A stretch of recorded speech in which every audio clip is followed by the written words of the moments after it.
Hello everyone, I'm interviewing James Delingpole, a contributor to Breitbart, The Spectator and various other publications. James, how are you doing? I'm so excited to be finally on your show, Carl. I really am.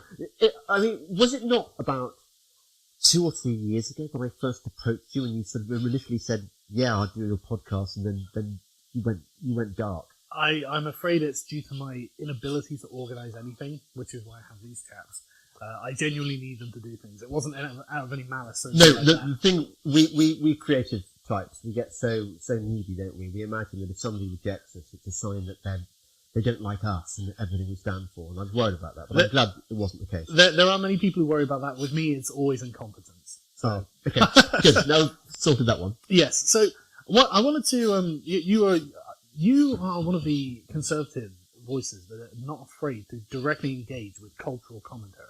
Because there seems to be a kind of taboo in conservative circles about really getting to the meat of some of the arguments that are being made primarily from the left or from the Remainers. And I find it kind of frustrating. And to be honest with you, I think you guys have opened up a hole in the market for people like me. Yeah. Why do you think that most conservatives are kind of reticent to talk about, the sort of like the Black Lives Matter style social movements? I think it's a combination of ignorance and fear. The ignorance is a generational thing. Lots of people of my generation are just not familiar with the concept of shitposting, with all the websites that, well, like yours, for example, that explain what's going on in the culture wars. Yeah. Even now, for my generation, you talk about the culture wars, you're talking about something a bit niche, possibly a bit conspiracy theory. Really?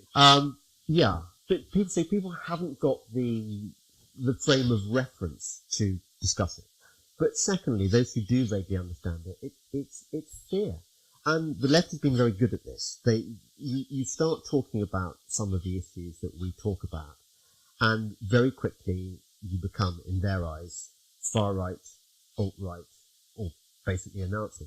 And no one wants to be a Nazi. Well, obviously. Not even the Nazis want to be Nazis these days. And I've obviously come against this very firmly myself, where I've spent a great deal of blood and treasure arguing against the alt-right. Yeah. To my own detriment in many cases. And yet they will still call me a part of the alt-right, purely because I touch on these issues and I'm prepared to engage with them in my own way. Part of your problem, part of all our problem, is that the alt-right doesn't really exist as a thing. It's more of a monster created by the left to associate anyone they disagree with. So if anyone who disagrees with me is literally Hitler, basically. That's their technique. Because rather embarrassingly, actually, if you look out there, you'll find in The Spectator a piece by me saying that the alt-right is a good thing. Well, what I meant by the alt-right, this was before, what's it called, Richard Spencer. Yeah, before we carry on, I think it's best to make something clear for people who aren't really familiar. Yeah. Back when the alt-right first became a thing in 2016, it wasn't an ethno-nationalist movement, or at least explicitly so. Yeah. It was really for dissident conservatives who wanted to go against the grain of political correctness. Yeah. And many of them, like Paul Joseph Watson, Mike Cernovich, all of these sort of people who categorically reject the alt-right, all claimed, I'm part of the alt-right because they wanted to be a dissident conservative movement. And then the ethno-nationalists just steamrolled it, and suddenly it was entirely white nationalism, and that I think it was a pincer movement between, on the one side, the ethno-nationalists who wanted to create this, to colonize this term for themselves. On the other, the left said, yes, we can now associate anyone who's familiar with memes, anyone who knows who Pepe the Frog is, anyone who gets on the Trump train, they're all alt-right and they're all evil Nazis. Yes. That's how it works. Yes, and it was an amazing boon to the left, definitely. And the thing is, the alt-right now doesn't really even exist. These sort of the major figureheads are irrelevant. They don't have any real traction online. They don't have any institutional power. They're never invited to anything. They're constantly deplatformed. So the idea that the left keeps making a big deal about the alt-right, it's like, well, what? If I were conspiracy-minded, I would say that the alt-right were actually invented by the left. They were the creation of the left in order to make anyone on the right look bad. Well, the thing is, if I hadn't so much knowledge about the people who actually sort of like coined the phrase and were the genesis of the movement before it kind of exploded, I would probably agree. Yeah. Because, I mean, Richard Spencer is remarkably progressive in many of his positions. He's certainly not a conservative, as I would define a conservative. Right. But no, these people have genuinely been plugging away with the idea of kind of a white nationalist state for quite some time, and it was just, this happened to coincide. So, isn't one of our problems now that all these terms, like conservative, like alt-right, they don't mean anything anymore. They mean whatever you want them to mean. And I think we need to redefine the terms of the debate. I'm not even sure that libertarian versus authoritarian quite works. Really? Why not? Well, I think one of the problems is that I used to call myself a libertarian, or a libertarian conservative. What I realise is that if you start calling yourself the noun libertarian, people then start playing with you the more libertarian than thou game. Oh, yeah. So, like, you don't want to sell heroin to children. Well, what kind of freedom-hating Nazi are you? Sounds like statism to me. You don't want... I was just looking at one of your recent vidcasts where a libertarian made the case for open borders. Yes. And there is that faction within libertarian movement, quite a big faction, I think, which really get off on, let them all in. Why not? What's wrong with it? Yeah. And suddenly you're thinking, well, maybe I'm not so libertarian as I thought. Well, I've had this exact conversation with many libertarians, and I have to stress them, like, it's one thing to use libertarian as a kind of catch-all description for somebody who just wants less state interference. Yeah. But there's a definite difference between being a libertarian and an ideological libertarian, where you're very much, you find yourself railing against the state as the source of all evil. And, like you say, borders are legitimate and all of this sort of thing. And I mean, in this way, I'm very clear that I'm not a libertarian, because there's the other annoying faction. Well, actually, they're the same faction. Yeah. The libertarians who think that because Patreon is a private company, therefore it's really okay if it gets rid of Sargon. Because it's right. They can do whatever they want, so they don't even need a terms of service. No. They can just get rid of that. That's an outdated statist concept. Yeah. And they're not doing anyone any favors, because all they're doing is sanctioning the tyranny of Silicon Valley. But right, so let's talk about this what you perceive to be the sort of main, I guess I don't want to say problems of Britain because it's too specific. I mean, like, the sort of social forces that are coming together and the problems they're creating at the moment. Because actually, you asked me I asked you what I thought would be the terms of the Great Divide in the world right now. Yeah. And I think, it's not perfect, but I think that populists versus globalists is actually quite a useful one. If you think of the globalists as embracing Davos man, all the people who want to remain within the European Union, all the people who are Macron, for example. You know who you're talking about when you say a globalist. You know you're talking about someone who is open borders, neoliberal, and all these sorts of things, compared to the populist who is more protectionist and nationalist. Yes, you see, I'm a great believer in free trade, for example. But generally, I suppose I do find myself allied with the populists. I see the Trump revolution, the Bolsonaro revolution, Viktor Orban in Hungary, the right-wing party in Poland, and so on. They're all, Matteo Salvini, they're all part of the same trend, which is that the people around the world, the demos, have had enough of the kind of left liberal stick-up which is obtained since the war, and probably actually started before the war. But I think the war can be blamed, just as the First World War can be blamed, in that both massively increased the size of the state. Yeah. There's that famous essay by, was it A.J. Taylor? I forget which historian, describing the state of affairs that existed in Britain before the First World War, where really the state had little involvement in your life, and now it very much does. Yeah, and so I mean, one of the ways I think it's best phrased, at least nowadays, is the technocracy, because it really is, and they are explicit about saying this as well. They're explicit about saying we want the world to be governed by people who are highly educated and experts, exactly. And so when Michael Gove was like, I think people have had enough of experts, to the globalists or technocrats, that's heresy. That's absolutely abhorrent. You can't say that. But there's no doubt that the experts don't really understand what people's everyday lives are actually like from their ivory towers. And so and it was obviously widely misrepresented what Gove was trying to say. But I think that's a fair point. Also, one of my journalistic experiences, my dawnings of wisdom in the last few decades, is to realise that the closer you get to any given subject, the more you realise that the so-called experts have not a fucking clue what's going on. Obviously, I agree. the global warming thing is one. You've got this whole scientific establishment propping up essentially junk science, anti-science. Right. But it's also the case, for example, look at people who specialise in writing about the financial sector. They don't really hold the financial sector up to scrutiny. They actually play along with the consensus, which is really a stitch up, enabling central banks, the banksters, if you want to use that term. It's a form of conspiracy against ordinary people, and they carry on raking it in.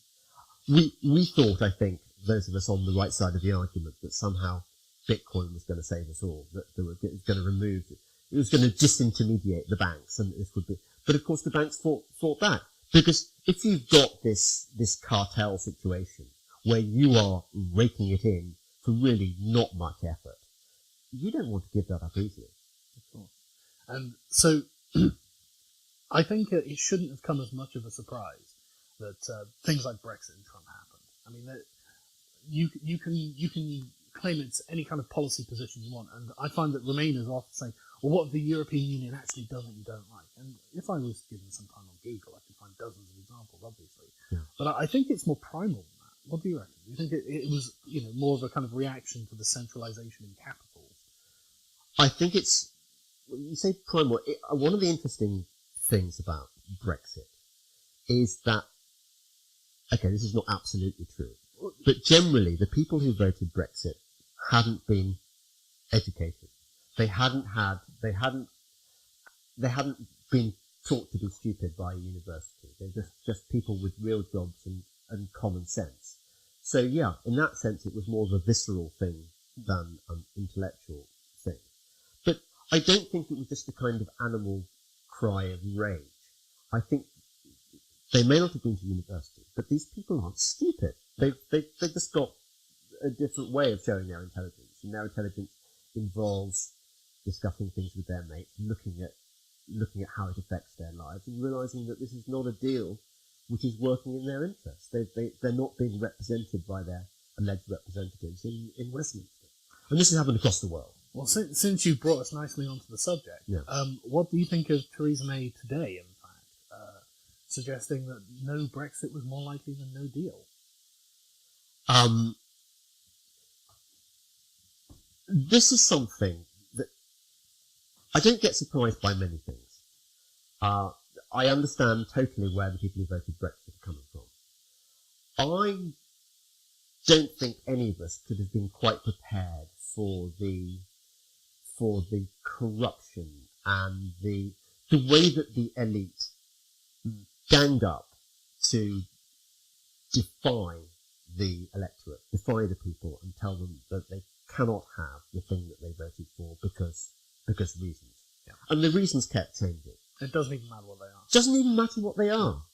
And I suppose I do feel a bit of a naive fool for having woken up on the day of June the 24th, 2016, and heard the news on the radio. I was on my way to Glastonbury that day. Yeah. And so I delayed my packing just to have a quick bloat and do a quick sort of commentary stuff. I thought we'd won. Yeah. I mean, technically, I think you'll agree we probably had won. On paper, it looked that way. But since then, in the 2.5 years since, the Remainer elite that we voted Brexit in order to get rid of has come back big time. And it looks like they're going to win. Well, I mean, what do you think the consequences would be if because they couldn't get her deal, they ended up going no Brexit. Well, one doesn't want to end up being in Owen Jones's next rant about inciting violence. And temperamentally, we are not like the French. I mean, the French will revolt at the top of a hat, as we've seen with the Gilets jaunes. Yeah. However, I do think that look at the way the media has covered this story. For the most part, they've taken the kind of soft Remain or even hard Remain position. I think there's only two newspapers, for example, The Sun and The Telegraph, which are going for no deal. Everyone else is going for Theresa May's deal or something worse. And just for people outside of Britain who don't realise how bad it is, I mean, The Independent is running an active campaign to overturn Brexit, isn't it? So, that's one of the major newspapers here. And how many signatures did they have on their petition? It was quite a large number. But this is another phenomenon of our time, which is the sort of the Change.org, the 350 or whatever it's called petition. These are the left is very into activism, and they can get signatures at the drop of a hat. Whereas we, on the kind of conservative side of the argument, well, we're conservative. We're less. We've got better things to do, haven't we? Well, I don't know. I sign petitions when I feel the need, and one thing that I've like everyone knows, I've come out of the centre left to the centre, and so now I find myself engaging with a lot of people on the right, where I wouldn't have done in previous years, and I find the right in disarray. I find them not really understanding the own foundation of their moral system, and so conceding an awful lot to the. I don't want to call them communists, but that is such an important point to make. I think that this rift is more fundamental than simply Brexit versus Remain. Just talking about the Conservative Party for a moment, I can't think of any genuinely conservative position that the Conservative Party has taken on anything since pretty much the Thatcher era. Yeah. Which is, as a Conservative, I find slightly disappointing. But surely, at entry level, conservatism should be about free markets, limited government, freedom of expression. What are they conserving? Defense of the realm. Yeah, what are they conserving if not these things? Yeah. And that was always, in my opinion, what made the Conservative Party strong. Because, I mean, on social policy, I always found them weak, but you don't have to have a necessarily strong position on social policy if your policy is, we trust you to do it. Yeah. We trust you to figure it out. But the Conservatives don't even do that now, with like Sajid Javid proposing extensions to hate speech laws to cover misogyny and ageism. Now they're taking an active interest in social policy along Labour lines, which is, I don't know. It's also noticeable that many, if not most, of the female MPs in the Conservative Party are playing the identity politics, third wave feminism game, which you'd think they wouldn't if they had any sense of the bigger picture of that this is this is essentially cultural Marxism, and they are therefore endorsing the tactics of the left. Yeah, that's worrying. Somebody I agonise about these sort of things with my Conservative friends sometimes, and they point out to me that a lot of people become Conservative MPs not really believing in conservatism at all. It's just the best route for them to get into power, but they don't actually have any conservative ideology. Well, I agree, and it bothers me because, I was watching some speeches from Thatcher over the past few days, and just comparing the tone and confidence with which she'd put across her ideals. The confidence. It was seductive, hearing her explain, ideologically why liberty is the best thing for this country. And she's so out of step with what the Conservatives are now. And I find it strange, as someone who came out of the centre-left, that I have to kind of try and cajole the Conservatives to actually be conservative. Yeah. So I think at this point in history, we're actually in need of some structure and order. So I think the left has gone too far breaking down boundaries. Yeah. I was at university in the Thatcher years, and I used to be puzzled by all those people like Alan Clark used to talk about how sexy Margaret Thatcher was.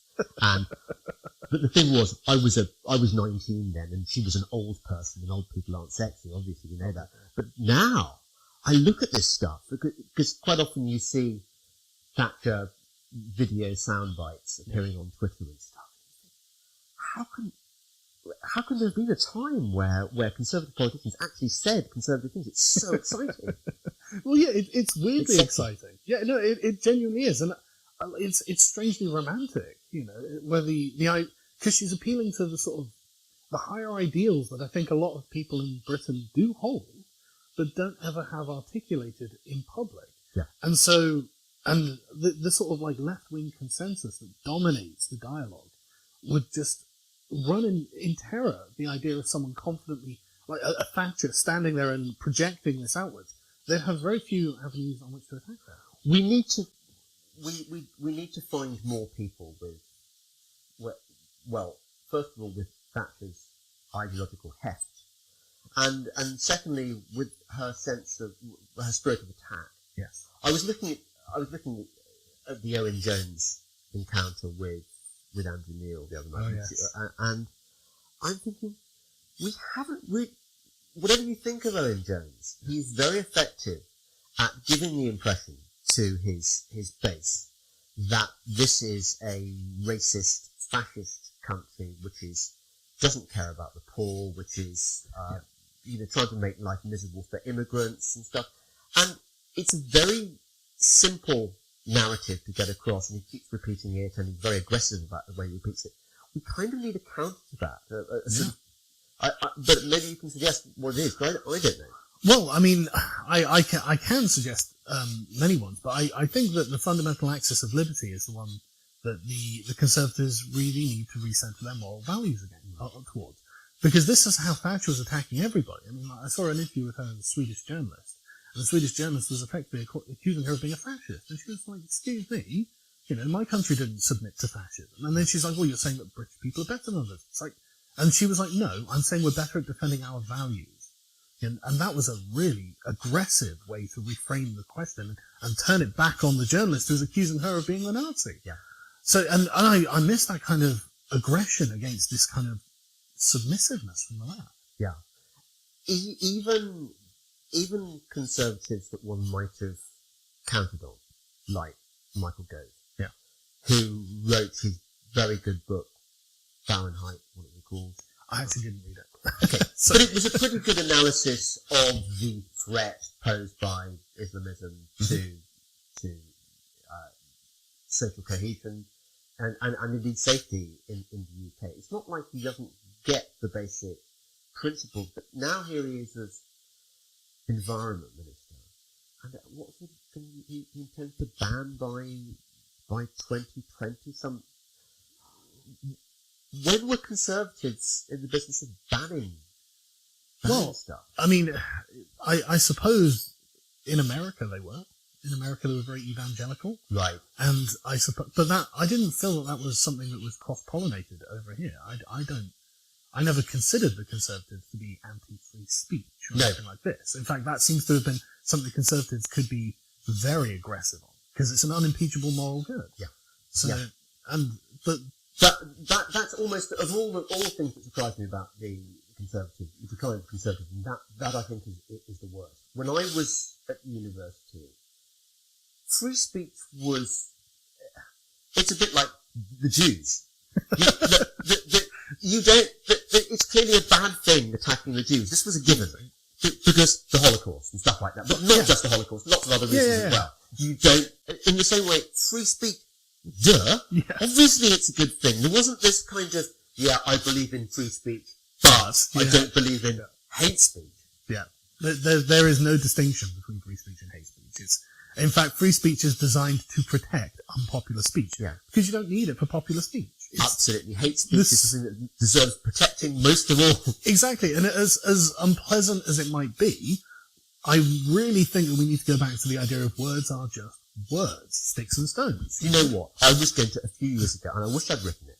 I keep thinking of all these brilliant literary projects, which, for one reason or another, I never get round to doing. But I wanted to do a piece about this. Do you remember when that American Congresswoman, Giffords, got shot by some deranged person? No, how long ago was that? 10 years, about 7 years ago maybe. I don't remember. Anyway, the thing was that the left instantly got on the case of explaining how it was right-wing rhetoric which created the environment. For example, the Republicans had been using imagery in which they'd used gun sights. We're targeting this character. And they clearly were not inviting people to go out and get a sniper rifle and shoot left-wing politicians. All they were saying was, this is a metaphor. There was a time when we knew what metaphors were for, and the language of politics was always used metaphorically, the language of violence, because it is war by other means. It doesn't mean that they want to kill people. Yeah, and I think that this was best exemplified recently by James Goddard, in fact. Yeah.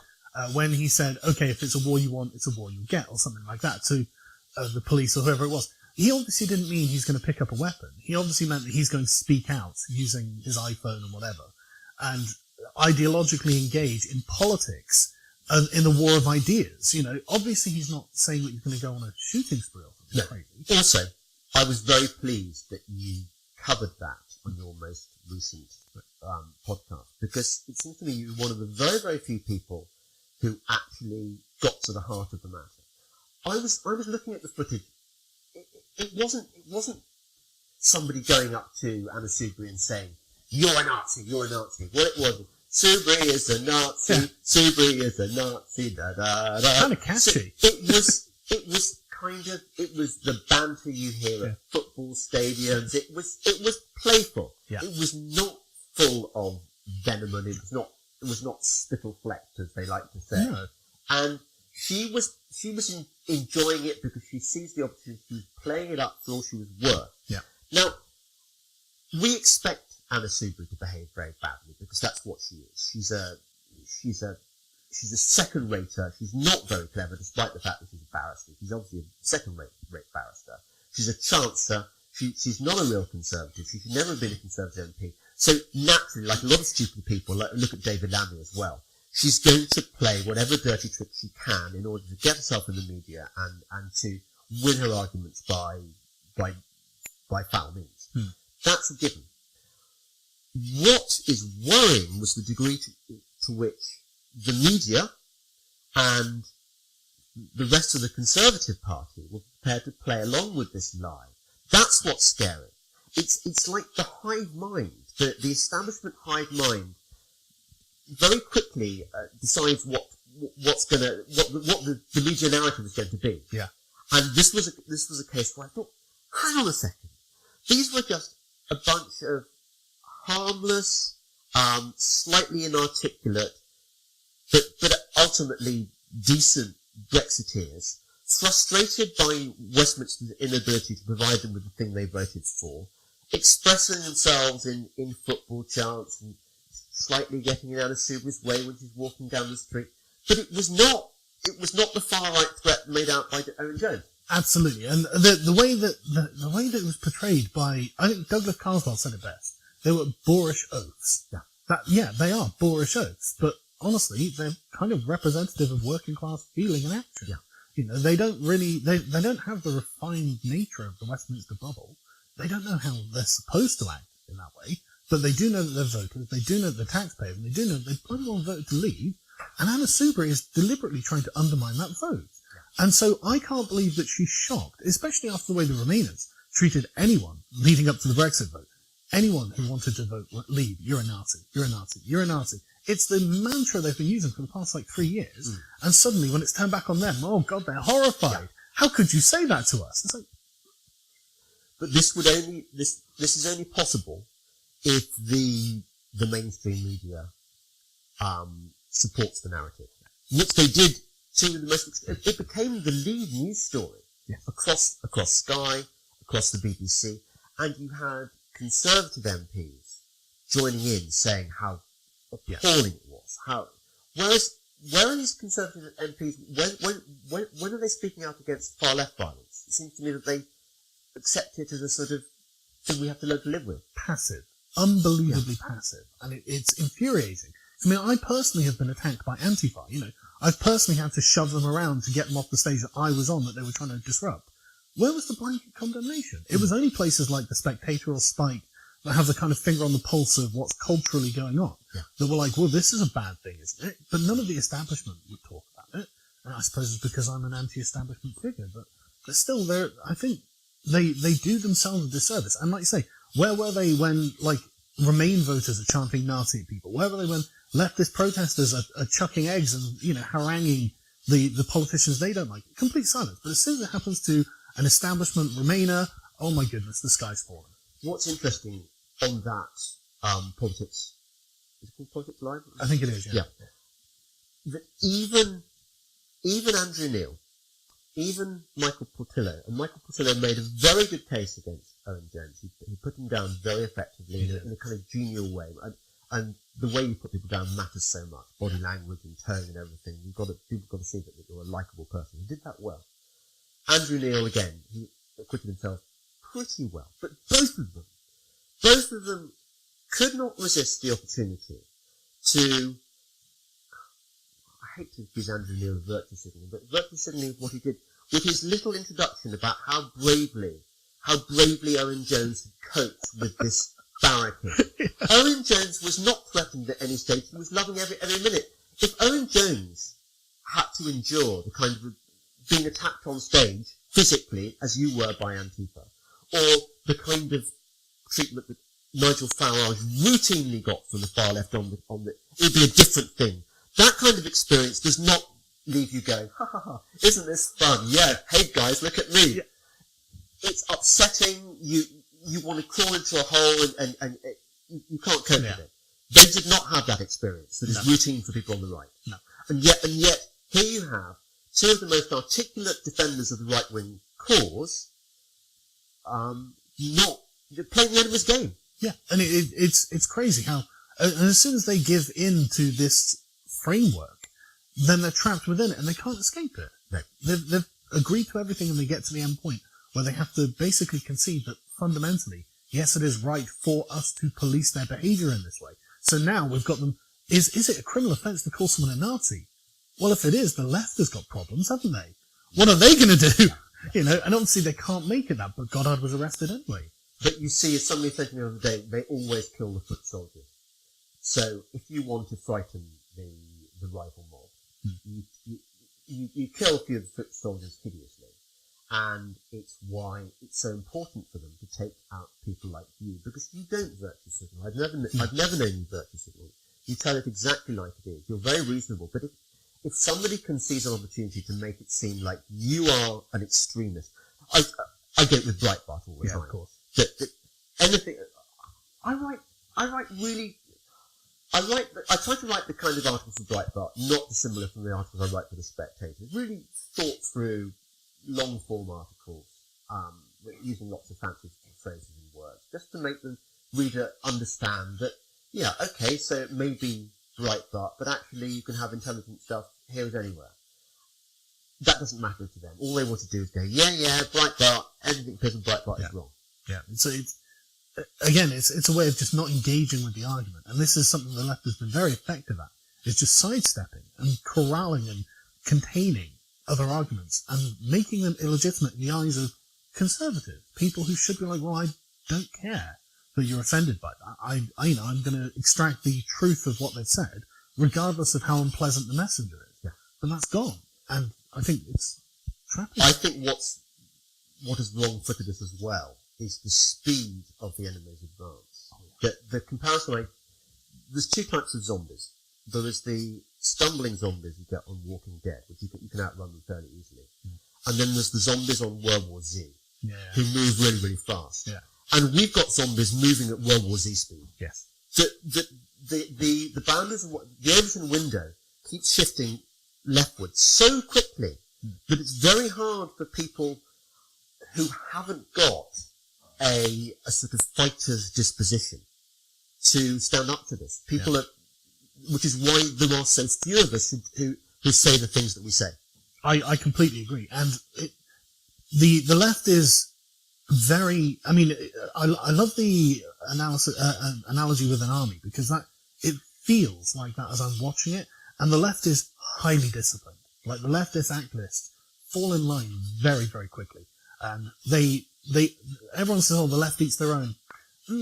Kind of. Only when they're in a safe space. Only when the left is in their safe leftist space do they turn on one another. The second that an outsider comes in and looks like they're in ranks, arrayed against them, pikes forward, they're no questions asked. The Conservatives are not like that, and it's very frustrating. Like, I see so many Conservative attacks on Jordan Peterson, and it's like, he is your best, and he will always be your best. Yeah. You need to make sure that you're all in formation behind him to make sure that they're met with the same force, because Peterson will be the tip of the spear and just push right through them like butter. But instead, I see Conservatives attacking him, and I pull my hair out. What are you doing?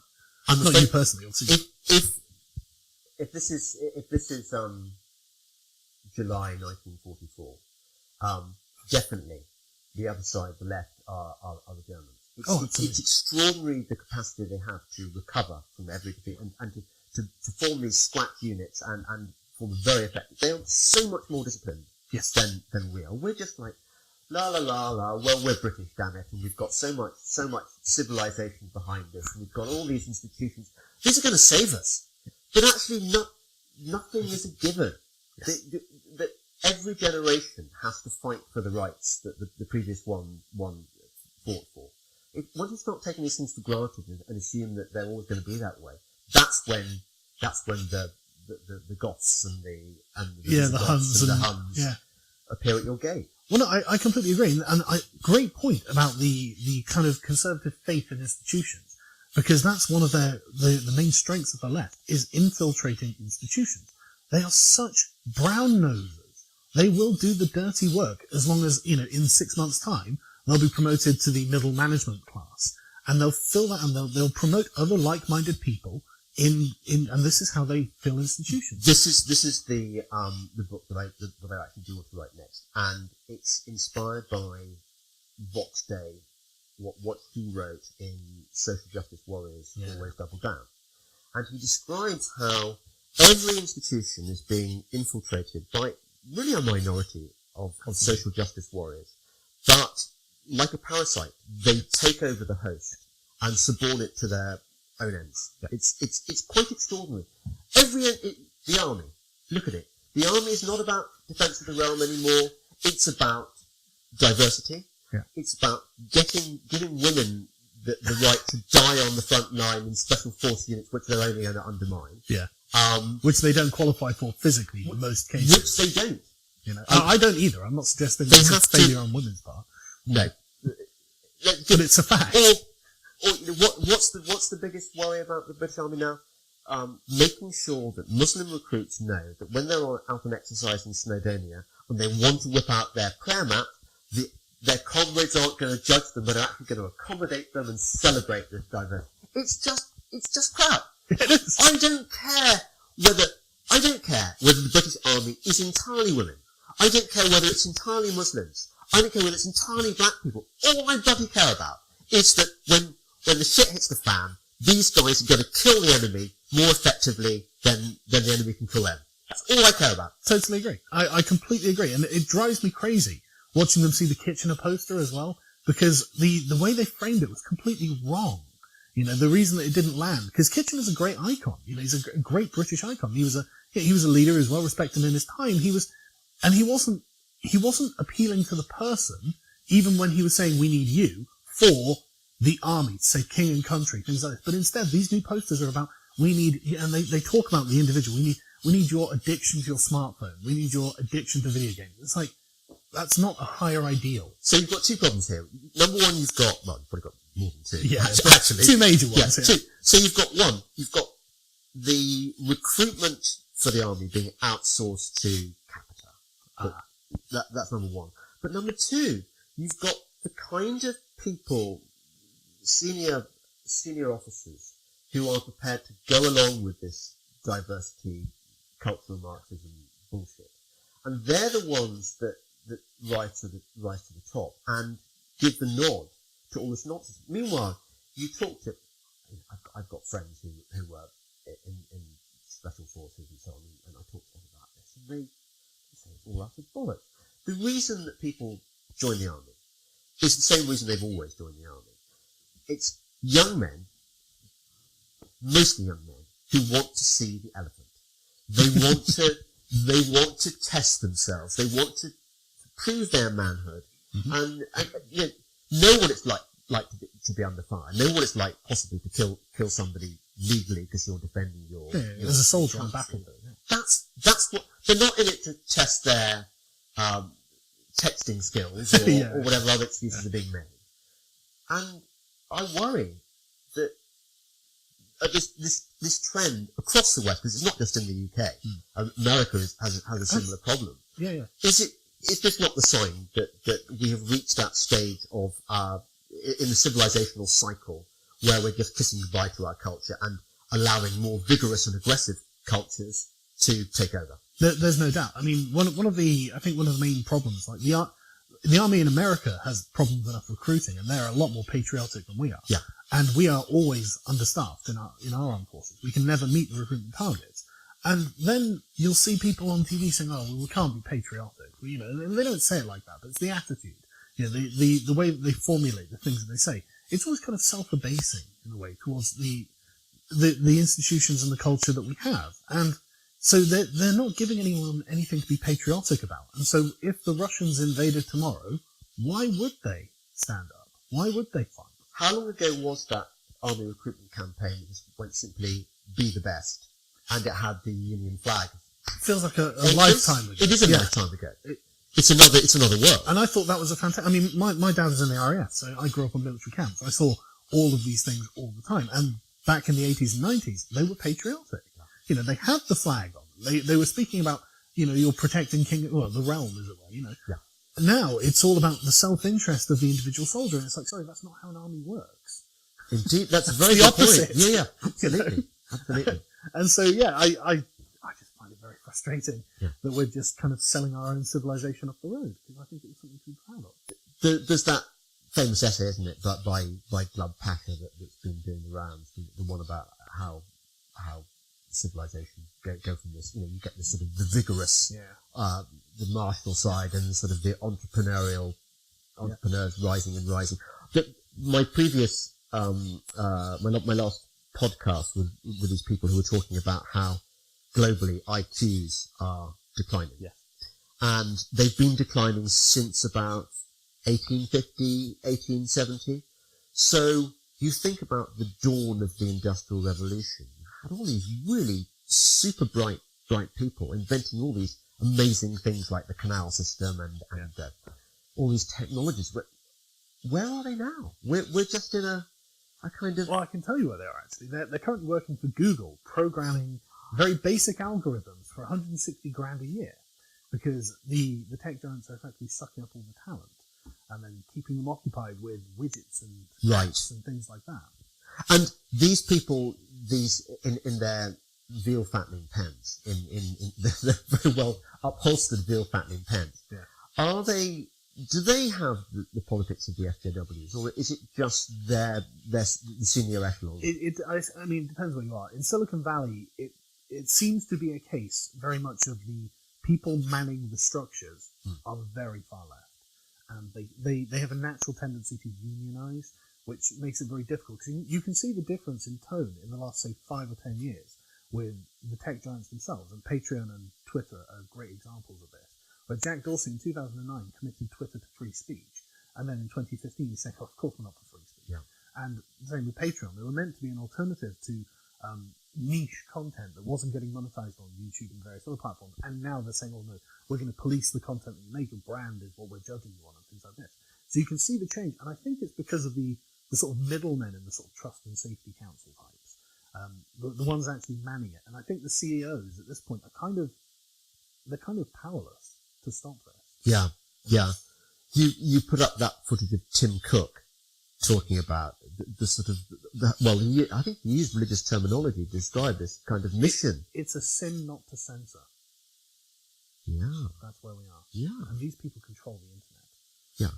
Where are you on that, by the way? Because I'm of the view that actually you need a kind of, a cartel busting operation going on here. Oh, yeah. I don't see any other way around it. I don't buy into the idea that Peter Thiel is just out there itching to set up a new Patreon or whatever in order to enable They're not, are they? No. It's not going to happen. I don't know why Peter Thiel isn't doing any of that, so there seems to be some kind of interconnected global payment processing system, and it seems to be very progressive in its outlook. MasterCard particularly. Exactly, and they've been predatory in certain regards, and I don't think it's going to change anytime soon. So Conservatives better start thinking about what happens when the progressive jackboots come for them. Yeah. Because people like me are the canary in the coal mine. I mean, I like edgy jokes. I like being, subversive and, confrontational, and I like that kind of thing. I find it entertaining, and it's always done in good humour. Obviously, I'm not trying to hurt people, but I think there's a time and place to push past someone's boundaries and say, look, I'm going to say something that you'll find offensive because I think you need to be offended sometimes. And despite this, my politics are honestly very middle of the road. There's nothing outrageous about the things I believe. So the fact that I'm being clamped down on shows you that it's not about ideological position. It's about a threat to I guess I would call it a hegemony of the far left. Isn't one of the extraordinary things, I think we talked about this near the beginning, how very badly the mainstream media, how little coverage it is given to one of the most important cultural clashes of our time. I mean, freedom of speech is about to be killed by Silicon Valley. And where is the Daily Mail? Where was the Daily Mail even before Geordie Greig took over? Where was Dacre? But I'll tell you where Dacre was. He didn't get it because he doesn't spend much time on the internet. Even the Spectator is not really on top of it in the print edition. Yeah. It's like this terrible thing is happening, and only a few geeks or old people like me playing it, being geeks, understand what's going on. Or even know that there's a problem. Yeah, and it's a terrifying position to win because we're kind of sandwiched between the European Union and Article 13, which is going to cause mass censorship if it goes through in 2021, I think it was, or something like that. And then the alternative is Silicon Valley, where this is another thing. We know that the CEOs of these tech giants are in constant communication, and Apple being probably the biggest, probably gives Tim Cook a great deal of clout. So when he's spouting religious rhetoric from what looked like a pulpit, you can see that there's, I guess I would say that Silicon Valley is wide awake and has a will of its own, and so does the European Union, and they find themselves in conflict with one another, and it's the regular person like us. We're just stuck between these titanic forces. Yeah. And no one talks about it. No. And if that's not scary, that's not like there is this, we are the people who know there's this terrible conspiracy going on, and no one believes it because they think we're conspiracy theorists. Well, yeah, I tell you what, right? Well, I guess we'll end it there because we may as well. But this is something I've noticed recently. The press coverage of me has changed from being misogynist or Nazi to conspiracy theorist, and I was just like, well, that's a step up. It's not a moral judgment.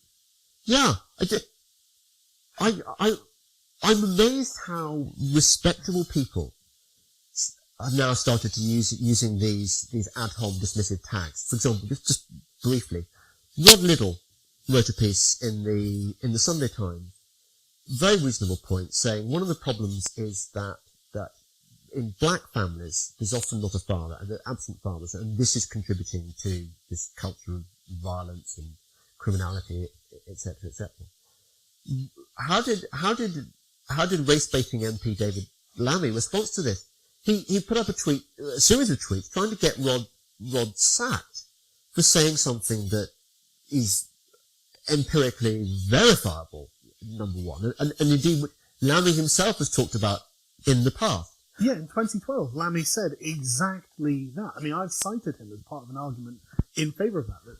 But the point I was going to make is I was looking on Twitter, and this chap says, well, this is the kind of argument that you'd expect from the wife beater, referring to Rod Liddell as a wife beater.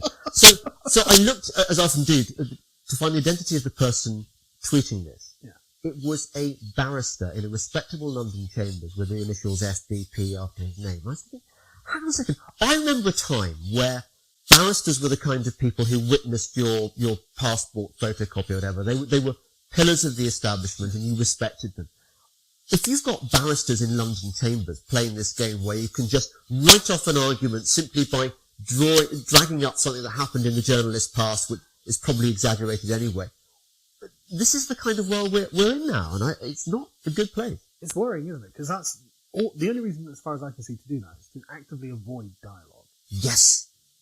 You would have thought barristers would be kind of interested in debate. Yeah. Isn't that what they do? At least exploring someone else's point of view so they can understand what they thought. Yeah. But no, instead we're going to shut them down and call them a bad person. And as if being labelled a bad person is even an argument in and of itself. Okay, but that doesn't change the fact that they are who they are, that they're a citizen, they're a taxpayer, they're going to engage on social media. You haven't changed anyone's mind. You haven't got rid of that person. All you've done is told them, given them the finger, effectively. Yeah, that's going to work, isn't it? Yeah, exactly. How's that going to do for dialogue and bring us together? But anyway, James, thank you very much. Thank you, that was great. Yep.